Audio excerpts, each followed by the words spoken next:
Primeiramente, eu gostaria de agradecer, né, a todos do Hospital Unimed. A gente tem sido muito bem recebido aí.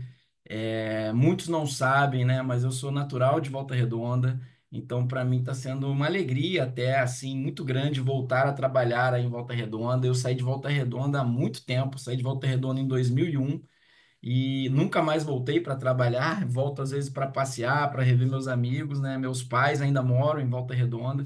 Então, essa oportunidade de voltar a trabalhar na região aí está sendo muito legal, muito prazerosa. A ideia hoje, pessoal, aqui é a gente fazer. Primeiro, eu vou mostrar alguns slides, fazer uma apresentação, vou tentar ser breve. E no final, a ideia é que a gente abra para vocês poderem participar, tirar dúvidas, né? Por que que a gente criou essa reunião? Na verdade, nós somos um grupo que faz transplante já há bastante tempo e a gente agora começou a fazer transplantes também aí no Hospital da Unimed de Volta Redonda, né? Para poder atingir aí essa população aí do Sul Fluminense, maior facilidade também para a população, que na maioria das vezes acaba se deslocando, muitas vezes aqui para o Rio, ou até mesmo para Juiz de Fora. A gente ficou sabendo disso aí depois que a gente começou a trabalhar. Muitos pacientes de Volta Redonda estão inscritos em Juiz de Fora, nos centros de transplante de Juiz de Fora. E agora a gente começando aí também acho que é uma facilidade, né, um pouco maior para os pacientes dessa região. Então, bom, eu vou rapidamente aqui me apresentar. Deixa eu começar a projetar aqui o slide. Aí tá passando direitinho, tudo certo? Perfeito, doutor. Tá, então tá bom. Bom, então eu me chamo Jadilson, eu sou médico, sou clínico, formado pelo Hospital Federal de Bom Sucesso. Eu fiz residência lá de 2008 a 2009. Depois eu fui fazer nefrologia no Hospital Clementino Fraga Filho da UFRJ, onde eu fiz nefrologia nos anos de 2010, 2011. Após terminar minha residência de nefrologia, eu fiz uma especialização em transplante no Hospital Adventista Silvestre em 2012. Atualmente eu trabalho, né, nos serviços de nefrologia e transplante dos hospitais São Lucas de Copacabana, Hospital Adventista Silvestre, Hospital Unimed aqui do Rio e no hospital agora também Unimed de Volta Redonda. Além disso, eu sou responsável técnico pelo transplante renal do Hospital Unimed Rio. A gente recentemente também credenciou esse centro aqui no Rio e também sou responsável técnico pela Nefroclínicas Barra da Tijuca. Acredito que muitos pacientes aqui são da Nefroclínica aí de Volta Redonda. Então, também trabalho no grupo Nefroclínicas, tenho o prazer aí de conhecer a doutora Maria Ercília, que também tem nos recebido muito bem aí. Então, estamos bem próximos, né? Assim, todos trabalhando mais ou menos juntos, no mesmo grupo, com as mesmas ideias. Então, é, eu vou fazer inicialmente uma apresentação sobre a doença renal crônica, né? A gente sabe que o rim é um órgão vital, né? E quando o rim entra em falência, a vida se torna incompatível.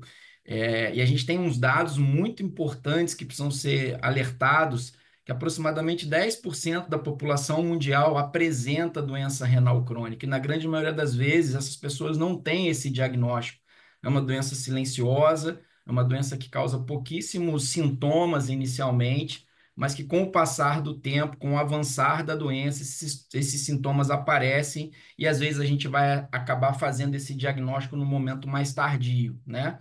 É uma doença, então, de alta incidência e prevalência na população. Aproximadamente 500 mil pacientes por ano têm esse diagnóstico. E no Brasil, cerca de 155 mil pacientes dependem de diálise atualmente. 90% desses pacientes fazem, desculpe, hemodiálise como uma terapia de substituição renal. E as etiologias são variáveis. A gente tem desde doenças primárias do rim, a gente chama de glomerulonefrites ou glomerulopatias, doenças secundárias, né, principalmente relacionadas à hipertensão e diabetes, que mundialmente são as principais causas de doença renal. Então, se você tem hipertensão, se você tem diabetes, você não pode deixar de saber como anda a sua saúde renal. E algumas doenças genéticas também podem levar a essa doença renal crônica.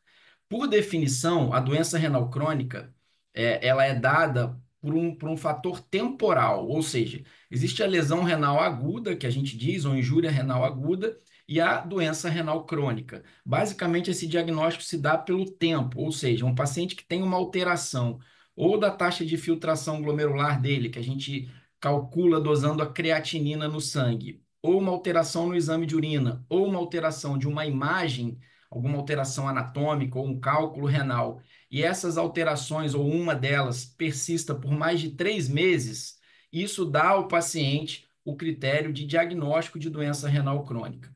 E a gente tem alguns estágios da doença renal crônica. A gente classifica a doença renal crônica desde o estágio 1 até o estágio 5. Normalmente, no estágio 1, a gente ainda tem a creatinina no sangue normal, a taxa de filtração glomerular ainda é normal. E à medida que a doença avança, que a creatinina vai aumentando no sangue, a gente vai tendo uma queda nessa taxa de filtração glomerular, e os estágios podem progredir para o estágio 2, 3A, 3B, 4 e 5.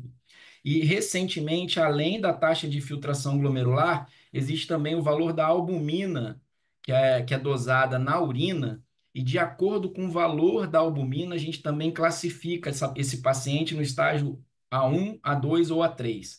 O que isso quer dizer? Quanto mais albumina esse paciente está perdendo na urina, pior o prognóstico dele. Então, assim, ele pode ter ainda uma função renal normal, mas se ele já tiver uma perda de albumina alta na urina, isso significa que esse paciente vai evoluir mal e que a gente precisa intervir para que essa doença não avance, tá? E em relação às terapias de substituição renal, então, como a gente falou anteriormente, né, o rim sendo um órgão vital e deixando de funcionar, a gente precisa definir e decidir por uma terapia que substitua esse rim que não está funcionando. E a gente, como nefrologista, tem três opções a oferecer a esse paciente, que é a hemodiálise, a modalidade que todo mundo conhece, né, a mais divulgada, a mais falada. Existe também a diálise peritoneal, que é um excelente método e assim, aqui eu vou fazer uma breve colocação, que eu tenho aí o prazer de estar trabalhando num grupo hoje, que é o Grupo Nefroclínicas, que acredita muito nesse método. É um método muito interessante para que o paciente possa ter muita autonomia no tratamento dele. Esse método é feito em casa, o paciente que faz a terapia. Então, é um método bastante interessante, mas que infelizmente foi deixado um pouco de lado aqui no estado do Rio de Janeiro e atualmente a gente está tentando recuperar aí esse método aí junto com o grupo Nefroclínicas. E o transplante de rim, né? Então a gente tem três opções terapêuticas e é muito importante que isso fique claro, porque a gente tem opções para esse paciente, né? E aí a gente faz a primeira pergunta, né? O que é melhor? É fazer diálise ou fazer transplante? E assim, muitos estudos mostram que a longo prazo o transplante é melhor do que um método de diálise. O transplante ele aumenta tanto a sobrevida do paciente, que seria o tempo em vida desse paciente, quanto também melhora a qualidade de vida do paciente. O paciente vive melhor. E vive melhor independente da raça, do gênero, da idade e da causa da doença renal dele. Então, entre as três opções, nós temos o transplante como a melhor opção terapêutica, mas é importante, né, que fique claro que é uma opção terapêutica. Aqui é só um gráfico que mostra para a gente ao longo do tempo, aqui são meses, 12, 24, 36, 48 e 60 meses, e aqui é uma curva de sobrevida. Então, essa primeira linha aqui, ela simboliza os pacientes transplantados. Então, quando a gente a longo prazo acompanha os pacientes transplantados, a gente vê que eles têm a chance de sobreviver quase que o dobro daqueles que permanecem fazendo um método de diálise ao longo do tempo, seja esse método ou a diálise peritoneal ou a hemodiálise, isso não se difere. Então a gente entende por isso que o transplante é a melhor opção terapêutica. Porém, o transplante não é cura de doença renal crônica. A ideia de que o paciente tem, de que ele vai transplantar, ele vai ficar curado, ou uma ideia que é muito frequente no consultório, mas que a gente tenta rapidamente tirar essa ideia dos pacientes que acabam procurando a gente, é que, eu estou vindo aqui para transplantar porque eu quero me livrar da diálise. A ideia não é essa, o transplante é uma outra opção para tratar esse paciente. E a gente tem sempre a diálise como nosso aliado. Eu sou nefrologista, eu faço hemodiálise, como eu falei para vocês, eu sou responsável técnico por uma unidade de hemodiálise, eu faço diálise peritoneal, tenho paciente de diálise peritoneal e eu também faço o transplante. Nem todo paciente vai transplantar, nem todo paciente vai ficar em hemodiálise. O paciente pode migrar entre esses métodos, ele pode começar em um, passar para outro. De repente, o transplante não vai bem. Esse paciente tem que estar comigo e acreditando que a diálise, na verdade, pode trazer para ele, sim, muitos benefícios. Então, é importante que fique muito claro para todos que buscam um transplante que o transplante não é cura de doença. É uma das opções que a gente tem para tratar. Falando rapidamente um pouquinho da história dos transplantes, Talvez muita gente não saiba, essa história, essa foto, ela simboliza São Cosme e São Damião, que são os padroeiros do transplante, e essa foto relata aquilo que seria o primeiro transplante realizado na humanidade. Né? Eles simboliza aqui o transplante de uma perna de um soldado que tinha sido abatido num combate, que foi transplantado num sacerdote da igreja que estava com um problema com uma gangrena do membro. Então, São Cosme e São Damião, a princípio, são os nossos padroeiros do transplante.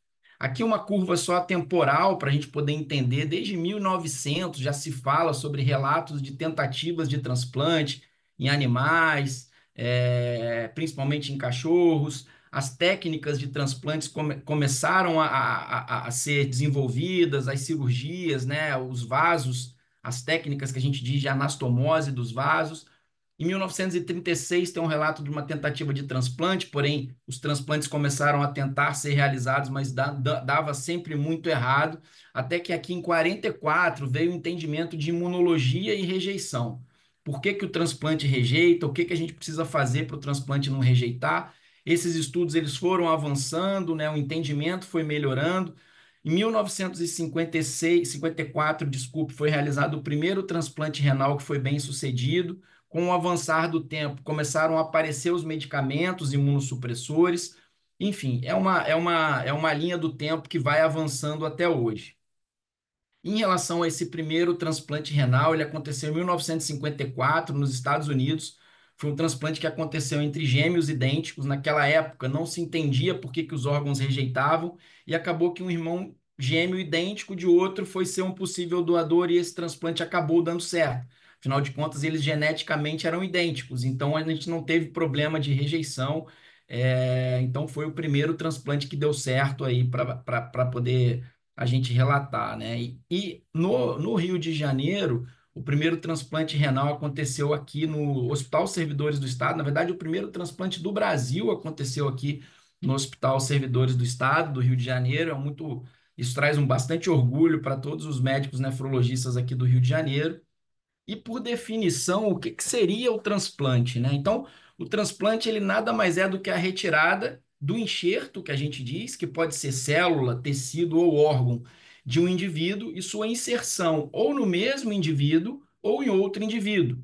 O objetivo do transplante é suprir um déficit funcional daquele paciente. E a principal limitação do transplante é o que a gente chama de rejeição do órgão, é a resposta imunológica daquele paciente ao órgão que ele recebeu. Então, em relação à origem dos transplantes, a gente pode ter aquilo que a gente chama de autotransplante, o paciente ele doa para ele mesmo. Existe, por exemplo, transplante de medula óssea, autotransplante.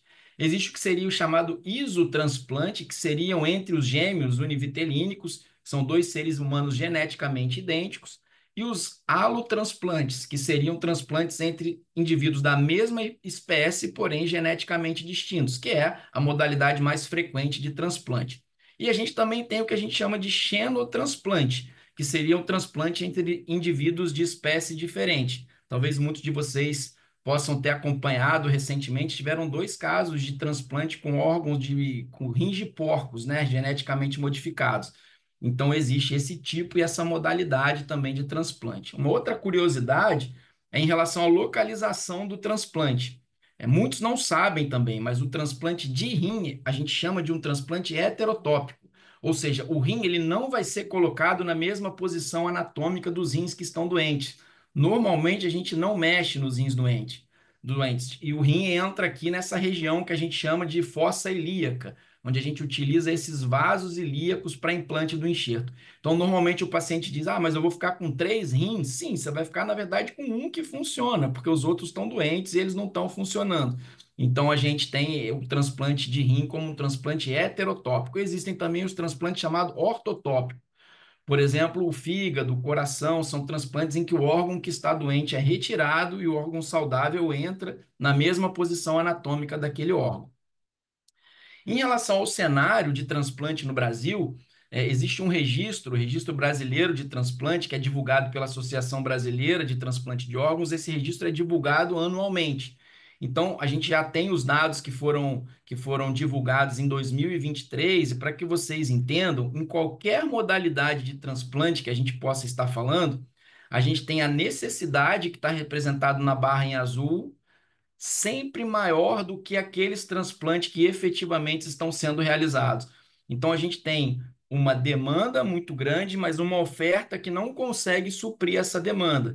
A gente olhando aqui o rim, ó, a gente pode dizer que a gente está fazendo quase que 50% só daquilo que a gente realmente deveria estar fazendo. Aqui são outros dados também, e aqui a gente está falando em valor absoluto de transplante, o número total de transplantes. Quando a gente fala em número total de transplantes, o Brasil, ele é o quarto país que mais faz transplante em números. Só que quando a gente fala de transplante, não adianta muito a gente falar em número total. A gente não pode pegar o país, o Brasil, que é um país de tamanho continental, e comparar com um país menor, por exemplo. Quando a gente compara números em transplante, a gente faz uma conversão proporcional para milhão de população. E quando a gente faz o Brasil por milhão de população, o Brasil cai para 37º país em número de transplantes. Então, assim, a gente precisa melhorar muito ainda para poder atingir um nível aí de transplante que seja satisfatório. Apesar de o Brasil ter, no momento, né, atualmente, o maior programa público de transplante do mundo. Isso também traz muito orgulho para a gente. A gente está em 37º, mas se a gente for falar em programa público de transplante, o Brasil é o primeiro do mundo. Aqui são algumas curvas, só para poder também apresentar para vocês, que é o número de transplantes que a gente está fazendo de doadores falecidos, essa curva aqui em verde, e o número de transplantes com doador vivo, e aí do doador vivo, aqueles que são com doadores parentes e que são com doadores não parentes ou com o cônjuge, né? É uma curva que vem aqui de 2013 até 2023. Então a gente vê que é uma curva que ela vem aumentando progressivamente. Aqui em 2019 nós tivemos maus resultados aí, muito por conta da pandemia de Covid, os transplantes foram muito prejudicados e agora a gente entra novamente numa retomada para poder crescer o número de transplantes.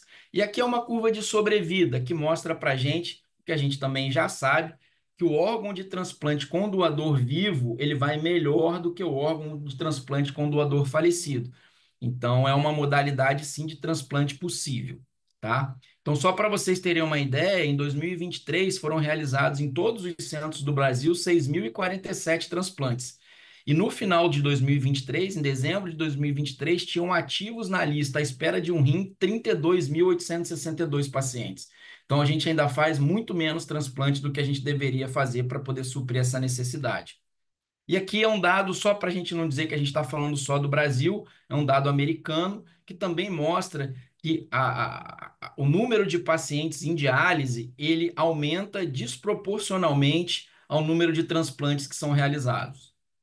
E a gente tem, basicamente, dois tipos de transplante: o transplante com doador falecido e o transplante com doador vivo.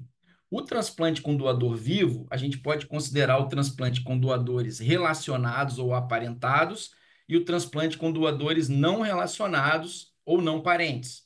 E existe também aqui uma modalidade de transplante que é chamada pré-emptivo. A gente vai explicar um pouquinho melhor isso. Então, em relação ao transplante preemptivo, o que define o transplante preemptivo? É um transplante realizado nos pacientes que têm já uma redução da taxa de filtração glomerular, porém eles ainda não iniciaram uma modalidade de diálise, seja hemodiálise ou diálise peritoneal. A legislação do Brasil permite que o transplante preemptivo seja realizado nos pacientes adultos maiores de 18 anos somente com doador vivo. No caso de doador falecido, a lei exige que o paciente tenha iniciado uma terapia dialítica para poder entrar na lista para transplantar, ou, em alguns casos específicos, os centros locais podem definir outras indicações, mas, de maneira geral, o paciente adulto, portador de doença renal crônica, vai conseguir fazer um transplante preemptivo somente se ele tiver um doador vivo. Isso não funciona assim com as crianças. As crianças podem entrar na lista e esperar por um doador falecido, mesmo ainda não estando no método de diálise. Então, isso é a definição do transplante preemptivo. Já no caso do doador falecido, e eu coloquei essa foto porque eu acho que é uma foto que ilustra muito bem a questão da doação de paciente falecido, é que foi uma campanha, inclusive, da BTO, que ela diz, né, que você pode doar até 7 pessoas sendo doadores de órgão. Então é isso, né? Você acaba virando aí um salva-vidas que está ajudando a 7 pessoas, pelo menos, ao mesmo tempo, quando você define que será um doador de órgãos. E é muito importante que fique claro que quem define se um paciente que evoluiu com morte encefálica vai ser ou não doador de órgãos é a família desse paciente. Então, não existe um documento que esse paciente possa deixar, ou que ele possa apresentar ou andar com ele na carteira para dizer que ele vai ser doador de órgãos. Se ele quer ser doador de órgãos e se ele não conversou isso com a família dele, no momento em que ele possa vir a se tornar um doador, após ter uma morte encefálica, se a família dele definir que ele não vai doar os órgãos, a gente respeita sempre a decisão final da família. E como é que seria, né, esse percurso, né, essa trajetória do paciente para ele poder realizar um transplante com um doador falecido? Então, a gente está falando aqui de pacientes que estariam na clínica satélite de diálise, né, realizando o seu método de diálise. É importante dizer que às vezes isso é uma dúvida também, que o paciente que entra em diálise vai para uma clínica, ele não está na lista de transplante automaticamente. E normalmente a clínica de diálise ela não é um centro transplantador. As assistentes sociais, principalmente, fazem esse trabalho de encaminhar esse paciente que tem interesse a um centro transplantador. Então, a clínica de diálise ela não é um centro transplantador, mas a clínica de diálise tem a obrigação de oferecer ao paciente a possibilidade de transplantar. E se esse paciente quiser, ele vai ser encaminhado a um centro transplantador. Nesse centro transplantador, esse paciente vai ser avaliado e vai passar por uma avaliação clínica ali bem criteriosa, vai fazer muitos exames. E a gente vai indicar esses exames muito de acordo de cada paciente. Não existe uma receita de bolo. A gente vai avaliar o paciente. Tem uns que têm maior risco cardiovascular, tem outros que são mais jovens. Então a gente vai avaliar os exames que a gente considera que são indicados. Esse paciente vai realizar todos esses exames. E quando a gente tiver os resultados de exames, a gente vai ver se esse paciente está apto para poder realizar o transplante. Ele estando apto, a gente encaminha ele para o centro, que aqui no Rio de Janeiro é o Hemorrio, onde ele vai coletar um sangue, e a partir do momento que ele coleta esse sangue, aí sim ele vai estar ativo na lista esperando por um órgão. Quando acontece a captação, ou seja, tem um potencial doador, os dados desse doador são cruzados com os dados que tem nesse banco de sangue do hemorrio, e por compatibilidade, esse órgão vai ser distribuído àquele paciente mais compatível àquele doador. Então, eu gosto muito de chamar a lista de transplante de lista e não de fila, porque não existe uma fila na real.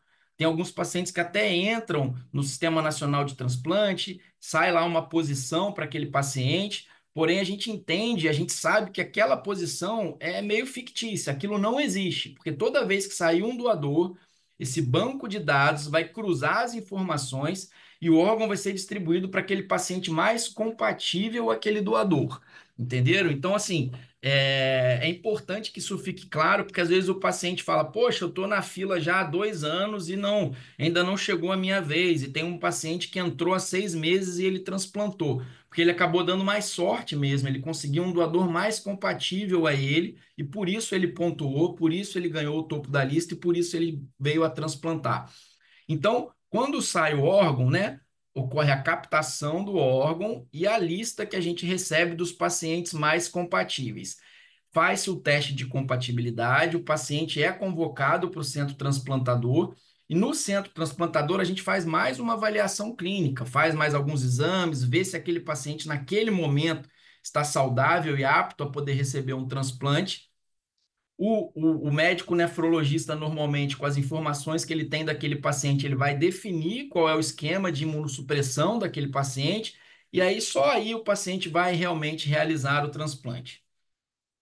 Quais seriam alguns critérios que a gente considera de exclusão, ou seja, quais pacientes não poderiam transplantar? Normalmente, pacientes que têm doença crônica com uma expectativa de vida baixa. Um exemplo, por exemplo, o paciente que tem tumor, metástase, esse paciente não vai se beneficiar em transplantar. Pacientes com distúrbios psiquiátricos graves, sem controle, também são pacientes que a gente tem um pouco de cuidado ali para poder pensar num transplante. Pacientes com doença coronariana grave, pacientes com doença cerebrovascular grave, com muito déficit cognitivo neurológico, doença vascular periférica grave, doença pulmonar avançada, doença hepática avançada. Então, assim, quando o paciente tem uma doença muito grave em um outro órgão e ele desenvolve a doença renal crônica, é muito importante que a gente avalie se esse paciente não vai ter indicação, na verdade, de fazer um transplante duplo, né? Porque fazer só o rim para ele não vai adiantar. E aqui eu vou citar também rapidamente um exemplo recente da mídia, que foi o transplante do Faustão, né? Muita gente deve ter visto isso e muita gente até levantou a possibilidade de que o Faustão recebeu um transplante muito rápido porque ele tem dinheiro ou porque ele é famoso. E na verdade, não. O Faustão, na verdade, ele entrou na lei. A lei de São Paulo determina que quando um paciente faz um primeiro transplante e ele tem falência de um segundo órgão, ele ganha prioridade para poder transplantar esse segundo órgão, já que a gente estaria colocando esse coração que ele recebeu em risco caso ele não fizesse o transplante do segundo órgão. Então, assim, às vezes existe sim a indicação do paciente fazer um transplante duplo e não só um transplante renal, e isso vai ser avaliado no centro transplantador. Existem alguns critérios que a gente considera de não inscrição do paciente, ou quando ele está inscrito, a gente inativa ele. Eu diria que seriam critérios que são reversíveis, por exemplo. Então, um paciente que, por exemplo, tem um diagnóstico de um tumor, faz o tratamento desse tumor, tem critério de cura, ele cumpre ali um tempo, mas depois ele pode vir a transplantar. Pacientes que fazem uso de drogas, né, que estão muito ali descontrolados, de repente, se a gente consegue melhorar aquele paciente, melhorar a condição social, ele pode vir a transplantar. Pacientes que estão com uma infecção ativa, por exemplo, tratando uma tuberculose, ou até mesmo um paciente que chega no centro transplantador com uma infecção urinária no dia que ele iria transplantar, esse paciente não pode realizar o transplante. Pacientes que possuem HIV, que convivem com HIV, né? Muita gente tem essa dúvida. Esses pacientes podem sim transplantar se eles tiverem uma carga viral, né, negativa, se eles tiverem uso de terapia antirretroviral, porém, se eles estiverem com carga viral positiva, com linfócitos que a gente diz CD4 baixos, ou seja, eles têm critério de doença pelo HIV, eles não poderiam transplantar naquele momento. Pacientes com hepatite aguda, pacientes muito obesos, na grande maioria das vezes a gente pede para o paciente emagrecer, já teve casos que a gente até indicou cirurgia bariátrica antes do transplante para o paciente poder transplantar com segurança. Um paciente, por exemplo, que teve um infarto há 2 meses, um paciente que teve um AVC pelo menos há 6 meses, e às vezes pacientes que têm que estar usando anticoagulantes por alguma questão, a gente às vezes dá uma inativada, entende melhor aquele caso e tenta ver se a gente consegue deixar esse transplante por um momento sem esse risco de sangramento pelo uso de anticoagulantes. E a outra possibilidade que a gente tem é o transplante renal com doador em vida. Existem alguns benefícios do transplante com doador em vida. Aqui representando mais uma foto daqueles irmãos gêmeos, né? Então, quais seriam as vantagens do doador em vida? Menor tempo de espera, porque é um transplante programado, a gente marca esse transplante, a hora que esse transplante vai acontecer, o dia que esse transplante vai acontecer. Tem um menor tempo de isquemia. O tempo de isquemia seria o tempo que o órgão fica preservado, desde que ele sai, vamos dizer assim, ele entra numa solução de preservação, fica no gelo até ele ser implantado. Com doador vivo, esse tempo de isquemia é praticamente nulo.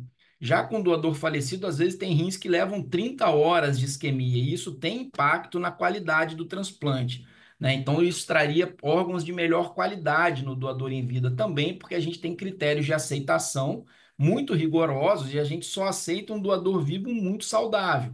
Por isso também o órgão vem com uma condição clínica bem favorável. Às vezes uma compatibilidade imunológica maior quando a gente avalia pai, mãe, irmãos doando para o paciente e aí, consequentemente, uma menor taxa de rejeição. Aqui são novamente aquelas curvas de sobrevida, que o transplante com doador vivo teria melhor sobrevida. Aqui é um dado brasileiro e aqui é um dado europeu, então dizendo que, independente do local, o doador vivo normalmente vai melhor que o doador falecido. E quem pode doar o rim? Isso também é uma dúvida muito frequente, né? Esse diagrama aqui indica que, por exemplo, esse aqui seria o paciente. Quem poderia doar para ele pela lei do Brasil? O pai e a mãe, filhos, irmãos, avós, tios, primos e sobrinhos. Qualquer outro possível doador que não se encaixe nesse diagrama, a gente considera o doador não relacionado e vai ser necessário uma autorização judicial para que esse transplante aconteça. E saindo desse diagrama aqui, os cônjuges, né, o marido e a esposa também podem doar entre eles se eles forem legalmente casados ou tiverem uma união estável. Tá? Quais seriam os critérios para excluir um possível doador, né? principalmente o risco daquele paciente desenvolver uma doença renal. Então, a gente vai fazer uma avaliação clínica muito criteriosa desse doador, e se esse doador preencher os critérios de segurança considerados por nós como aptidão à doação, essa doação poderá acontecer sim. Então, quando a gente exclui o paciente? Quando ele tem uma alteração renal, ele perde proteína na urina, ele perde sangue na urina, ele tem uma taxa reduzida de filtração renal, se ele tem diabetes ou intolerância à glicose, se ele tem alguma infecção, se ele tem um tumor, se ele tem alguma doença crônica mais grave, se ele tem distúrbio psiquiátrico grave, se ele faz uso de drogas ilícitas, se ele é obeso. Obviamente, a mulher gestante não pode doar. Se tem alguma incompatibilidade sanguínea e se ele tem pressão arterial. E aqui eu botei um ponto de interrogação, por quê? A hipertensão dessas talvez seja a única que às vezes a gente leva em consideração o caso clínico, o histórico do doador, o histórico do receptor, se aquele doador tem ou não o que a gente chama de lesão de órgão-alvo pela hipertensão, e em alguns casos a gente até aceita doadores hipertensos que a gente considera leve, bem controlados, com duas classes de medicamento, sem nenhuma alteração nos exames relacionados a lesões de hipertensão. E é seguro doar o rim. Isso está mais do que comprovado já. E para isso a gente faz essa avaliação operatória. O risco cirúrgico, obviamente, existe, é uma cirurgia. Retirar o rim não é retirar uma verruga, é uma cirurgia grande que precisa de uma recuperação. Normalmente o doador ele vai passar aí uns 30 dias em recuperação até que ele volte para a vida dele normal. Mas é um risco muito baixo cirúrgico, de 0,5%. E é interessante esse dado aqui, que tem estudos que mostram que o paciente que doa o rim, quando comparado à população geral, ele pode até viver mais em algum momento do que a população geral. E aí, se a gente não analisar esse dado com muita cautela, a gente vai dizer assim, opa, então peraí, eu vou doar o rim porque eu vou viver mais. Na verdade, não é isso, né? O que a gente vê muito é que os pacientes que doam o rim, eles são muito orientados, eles passam a se cuidar mais, eles passam a se preocupar com a sua saúde, e eles acabam frequentando mais o médico do que a população geral. E aí, obviamente, eles até acabam ficando mais saudáveis do que a população geral. E aí, rapidamente, passando aqui pela técnica cirúrgica do transplante. Então, a cicatriz do transplante, ela fica mais ou menos nessa região aqui, abdominal lateral, tá? O cirurgião vai acessar os vasos que a gente chama dos vasos ilíacos. O rim vai nascer, a artéria renal, né, vai ser implantada na artéria ilíaca, a veia renal vai ser implantada na veia ilíaca, e o ureter, que é aquele canal que leva a urina do rim até a bexiga, vai ser implantado na bexiga. Esse é mais ou menos o aspecto final da cirurgia. O rim fica aqui de lado, mais ou menos, com a artéria implantada aqui, a veia implantada aqui e o ureter implantado lá na bexiga, onde o paciente vai levando essa urina até a bexiga do paciente. E as complicações, né? Obviamente, a gente não pode falar que é só maravilhas o transplante. Existem sim complicações. E, basicamente, as duas principais complicações são essas, a rejeição e a infecção. E essa balança aqui simboliza mais ou menos o papel de nós, nefrologistas transplantadores. A gente precisa trabalhar com equilíbrio nesse paciente, para que ele não rejeite, mas que ele também não passe a fazer muitas infecções. Vocês vão entender daqui a pouco por quê. E tudo isso vai estar relacionado ao nosso sistema imunológico, que é o nosso sistema de defesa, o sistema que o nosso organismo tem para nos defender. Então, a rejeição de um transplante nada mais é do que a resposta natural do sistema imunológico desse organismo. É a presença de um corpo estranho, que é o rim transplantado, que o organismo não entende que vai trazer algum benefício para o paciente e mobiliza as células de defesa do organismo, né, as células do nosso sistema imunológico para atacar e destruir esse corpo estranho. A gente pode dizer que a rejeição ocorre em até 20% dos casos do transplante. Ela é classificada em celular, humoral, aguda, crônica, mas um fato que é muito importante é que quando a rejeição acontece, a sobrevida do rim transplantado ela diminui. É importante que se entenda que ter uma rejeição não é igual à perda do transplante. A gente consegue tratar uma rejeição, reverter um episódio de rejeição em até 20, desculpe, até 80, 90% dos casos. Mas a gente também sabe que ter um episódio de rejeição diminui a sobrevida daquele rim. Então a gente tem que evitar com que a rejeição aconteça. Isso aqui é só para alertar vocês que uns dados americanos mostram que a principal causa de perda do transplante, que pode chegar até 40%, é quando o paciente deixa de tomar medicamentos. Por incrível que pareça, isso é muito frequente, isso acontece, e na maioria das vezes o paciente vai acabar rejeitando sim se ele parar de tomar os medicamentos que estão prescritos. E que a sobrevida do transplante diminui quase 50% se um episódio de rejeição acontecer. Então a gente não pode deixar a rejeição acontecer no transplante. E como a gente faz para poder reduzir a chance de ocorrer uma rejeição? A gente avalia o risco desse paciente e a gente escolhe também o melhor esquema imunossupressor para ele. A avaliação do risco imunológico tem basicamente três etapas. A primeira é avaliar a compatibilidade sanguínea. E quando é incompatível, o transplante acaba sendo contraindicado. Só rapidamente dizendo quais seriam os tipos sanguíneos e quem pode doar para quem. Então, a gente tem o tipo sanguíneo O, tipo A, tipo B e o tipo AB. O tipo O é considerado o doador universal, mas ele só pode receber do O. O tipo A, ele pode receber tanto do O quanto do A. O tipo B pode receber tanto do O quanto do B. E o tipo AB é o receptor universal, ele pode receber de qualquer tipo sanguíneo. Então, esse é o primeiro teste que a gente faz quando a gente recebe os pacientes para transplantar, seja do doador falecido ou seja do doador vivo. O doador vivo precisa ser compatível àquele receptor. No caso do doador falecido, a gente também faz o exame para poder entender qual é o tipo sanguíneo daquele paciente e em qual lista ele vai ser inscrito, em qual lista de tipo sanguíneo ele será inscrito.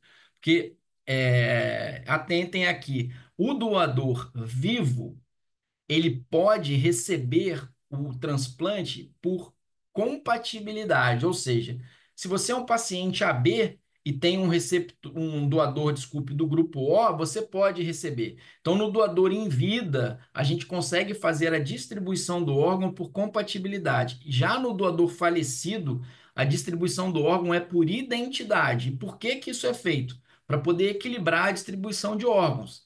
A gente tem, por exemplo, muitos pacientes do grupo O na fila do grupo O. Só que também a gente tem proporcionalmente muitos doadores do grupo O. E a gente tem, por exemplo, poucos doadores do grupo AB, mas também temos poucos pacientes do grupo AB na lista. Então, a distribuição do doador falecido é feita por identidade e não por compatibilidade. Um outro teste que a gente faz é entender se aquele paciente tem anticorpos pré-formados no sangue dele contra aquele doador. Aqui eu gosto de exemplificar dizendo mais ou menos em relação a uma vacina. Quando a gente toma uma vacina, o nosso sistema de defesa cria células de defesa contra aquele determinado vírus. Por exemplo, o Covid, né, mais recente, aí, um caso que todo mundo acabou se envolvendo, né, com uma doença viral. O paciente é vacinado, ele cria anticorpo, e quando ele entra em contato novamente com aquele anticorpo, normalmente o vírus não vai se manifestar, porque ele já está pronto para se defender do vírus. Com o ser humano, isso também pode acontecer contra outros seres humanos. Como? Quando o ser humano tem contato com uma genética, uma carga genética que não é dele, o sistema de defesa dele é estimulado, como se fosse uma vacina, a produzir uma célula de defesa contra outro ser humano. Então, pacientes que recebem muitas transfusões de sangue, mulheres que tiveram gestações e ocorre troca de sangue entre a placenta, o bebê e a mãe, né? E pacientes que fizeram um transplante prévio e vão para um novo transplante, eles podem ser sensibilizados e eles podem criar células de defesa contra outros possíveis seres humanos. Então, nesse caso, quando a gente faz uma prova cruzada e ela vem positiva, ou seja, esse paciente destrói a célula daquele possível doador, o transplante não pode acontecer. E por último, a gente testa a compatibilidade imunológica, que a gente chama de tipagem HLA. É um monte de nome difícil, mas que traz informações importantes para o médico que está ali avaliando aquela dupla ou aquele paciente para transplantar com doador falecido. Às vezes a gente consegue, por exemplo, entre irmãos, uma compatibilidade que a gente chama de HLA idêntico, ou seja, é o melhor transplante que aquele paciente poderia receber. Então a gente faz esse teste para diminuir o risco de rejeição no pós-transplante. E depois a gente escolhe o melhor esquema de imunossupressor, o melhor esquema medicamentoso. O esquema imunossupressor ele sempre vai ser individualizado. E a gente divide mais ou menos em duas fases. A fase de indução, que é a fase inicial, onde a gente usa uma dose mais elevada daqueles medicamentos, e depois uma terapia de manutenção. Aqui vem sempre uma outra pergunta que é sempre relatada pelos pacientes. Ah, eu vou ter que tomar o remédio pelo resto da vida? Eu diria, vai ter que tomar o remédio pelo tempo que o seu transplante durar, porque às vezes um transplante ele não vai durar a vida inteira. A gente tem uma média de durabilidade de um transplante renal mais ou menos em torno de 15 anos. Então, às vezes, os pacientes transplantam muito jovens, vão precisar de um novo transplante, às vezes vai acabar tendo uma rejeição, o órgão vai entrar em falência, aí a gente suspende a imunossupressão. Então, sim, a imunossupressão ela precisa ser mantida até aquele órgão parar de funcionar. E uma outra informação importante é que normalmente a gente faz uma combinação de medicamentos. A gente usa normalmente um esquema com 3 medicamentos. E por quê? Para a gente poder minimizar a dose de cada medicamento desse e poder fazer uma dose que seja uma dose boa, no sentido de diminuir o risco de rejeição, evitando assim os efeitos colaterais da necessidade de fazer pelo menos uma droga só com uma dose muito elevada. Então, normalmente, um esquema imunossupressor ele vai ser composto por mais de um medicamento. Agora, existem também as infecções, como eu falei, e é aquela balança que a gente precisa equilibrar. Porque se a gente fizer muita medicação, o sistema imunológico desse paciente vai ficar muito comprometido e ele vai começar a apresentar infecções repetidas. Podem ser infecções bacterianas, virais, fúngicas, tuberculose, enfim. E outras complicações também podem acontecer, por exemplo, relacionada à cirurgia, o paciente pode ter uma trombose, aquele rim pode não funcionar, sangramento cirúrgico, o que a gente chama de fístula urinária. Lembra que a gente falou sobre uma cirurgia na bexiga do paciente? Quando a urina extravasa da bexiga, né, às vezes vaza a urina da bexiga para a cavidade abdominal, o paciente vai precisar ser reoperado para consertar isso se chama de fístula urinária. Infecções da ferida pré-operatória, complicações anestésicas, doenças cardiovasculares relacionadas ao uso desses medicamentos, diabetes pós-transplante. Existe um tipo de diabetes que é caracterizado por aparecer após a realização do transplante, associado ao uso desses medicamentos. Então, o paciente nunca foi diabético, ele transplanta e pelos medicamentos imunossupressores, ele pode vir a desenvolver um diabetes. Neoplasias, principalmente câncer de pele, esses medicamentos podem aumentar esse risco. E às vezes a doença que levou aquele paciente a perder o rim nativo dele pode recorrer no transplante. E esse é um slide muito impactante, eu acho, né? Os pacientes falam assim: nossa, mas então eu não vou transplantar, vou ficar na diálise, olha o tanto de risco que eu posso correr. Mas aí lembrem, lá no início, lembra que eu mostrei uma curva de melhor sobrevida e melhor qualidade de vida no transplante? Então, mesmo levando em consideração esses riscos, quando a gente compara quem transplanta com quem permanece em diálise, o paciente vai muito melhor em transplante. Então, sim, a gente acredita que o transplante é a melhor opção, mesmo com todos esses riscos. O que a gente não pode é fingir que esses riscos não existem, né? Em relação à mortalidade, né? O que leva um paciente transplantado ao óbito? Na grande maioria das vezes, não é um rim que para de funcionar. Os pacientes têm muito essa ideia. Na grande maioria das vezes, o óbito acontece ou por infecção ou por uma doença cardiovascular, um infarto, um acidente vascular cerebral, enfim. Então, já estou terminando. Tá? As minhas conclusões finais, então, que o transplante é reconhecidamente a melhor opção de tratamento da doença renal crônica. Pacientes transplantados apresentam, como eu falei, maior sobrevida e melhor qualidade de vida do que aqueles que permanecem no método de diálise. Embora a taxa de captação de órgãos de doador falecido venha crescendo, como a gente viu, a demanda na fila é muito maior do que o número de transplantes realizados. A utilização de órgãos de doador vivo ela é segura e ela deve ser estimulada.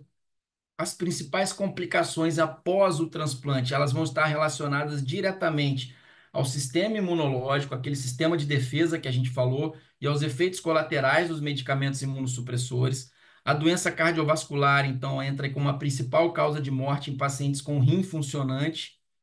Apesar da crise, né, que o país vive em muitos setores, inclusive na saúde, em 2023 nós tivemos uma retomada do crescimento da doação e da realização de transplantes após a pandemia da Covid, que realmente afetou bastante o cenário de transplante, e a gente deve sempre redobrar esforços para manter esse crescimento de doação e de realização de transplantes no país. Né? Aqui eu gostaria de apresentar um pouco o nosso grupo. Então, assim, a gente está chegando agora em Volta Redonda, ninguém conhece a gente. Obviamente existe assim, nossa, peraí, vamos ver o que vai acontecer. Quem são essas pessoas que de repente chegam aqui e falam que vão fazer transplante de rim, enfim. Então, nós somos um grupo que fazemos transplante desde novembro de 2011. Eu, assim, tenho o privilégio de participar desse grupo desde o início. Eu não participei do primeiro, mas eu participei do segundo transplante que foi realizado por esse grupo, ainda em 2011. Nós temos um total de transplantes renais realizados de 607. Nós realizamos também transplantes combinados de pâncreas e rim. A gente já tem 55 pacientes transplantados. Nós realizamos transplantes combinados de fígado e rim. Já temos 44 nessa modalidade. Os transplantes combinados de coração e rim, nós realizamos três. Nós realizamos um transplante inédito na América Latina, que foi um paciente que recebeu um coração, um fígado e um rim de um mesmo doador. E a gente também já realizou dois transplantes chamados multiviscerais. São pacientes que realizam um transplante de quase todos os órgãos abdominais ao mesmo tempo.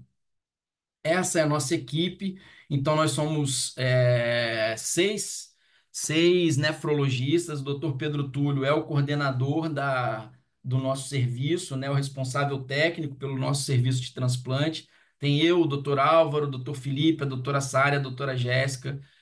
Os urologistas, nós temos três urologistas no grupo, especialistas na via urinária. Eles normalmente que fazem a retirada do órgão transplantado, o doutor Rômulo, o doutor Pedro e o doutor Diego.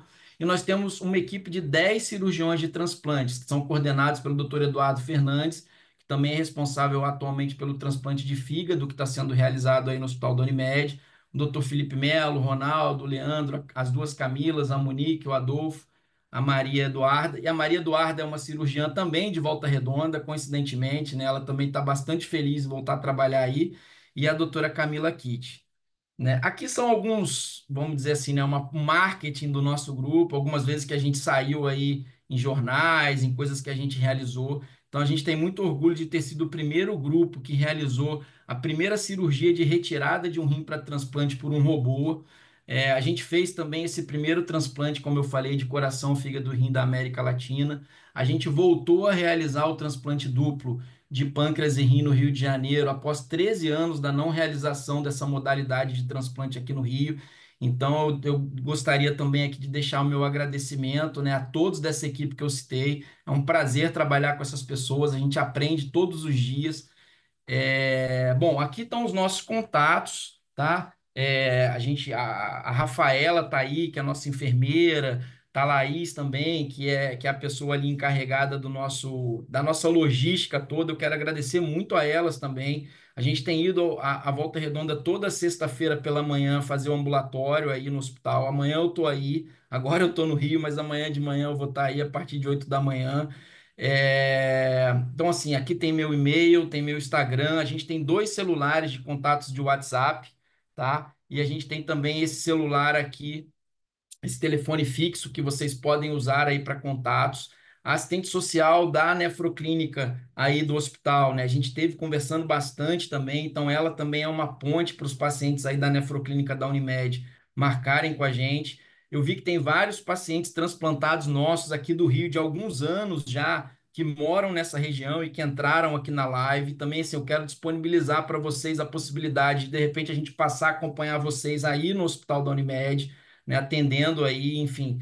Então, é mais ou menos isso. Eu gostaria de agradecer aqui mais uma vez ao Grupo Nefroclínica, ao Hospital Unimed, aqui é representado o hospital e a clínica de diálise. E eu gostaria só para finalizar, chamar a atenção que hoje foi um dia muito especial para a nefrologia, né? Um dia onde a gente chama a atenção pela importância da diálise, é considerado o Dia Nacional da Diálise, então várias mobilizações foram realizadas pelas sociedades de nefrologia, pela ABCDT, enfim, então eu finalizo aqui chamando a atenção de vocês que a diálise ela é extremamente importante e que ela não pode esperar de maneira nenhuma. A gente sabe que é muito difícil hoje a terapia dialítica no SUS, principalmente. As clínicas sofrem muito com atraso no repasse, com dificuldade de insumos. Então, assim, a gente precisa olhar para a diálise da maneira que a diálise merece ser olhada. Então, eu vou finalizar aqui. Vou pedir para a Maria entrar novamente para poder moderar e vou deixar aberto, pessoal, para vocês fazerem perguntas pelo chat, ao vivo. Eu não sei se vai dar tempo da gente responder todo mundo, mas eu deixei aí meus contatos, meu e-mail também, se vocês quiserem depois.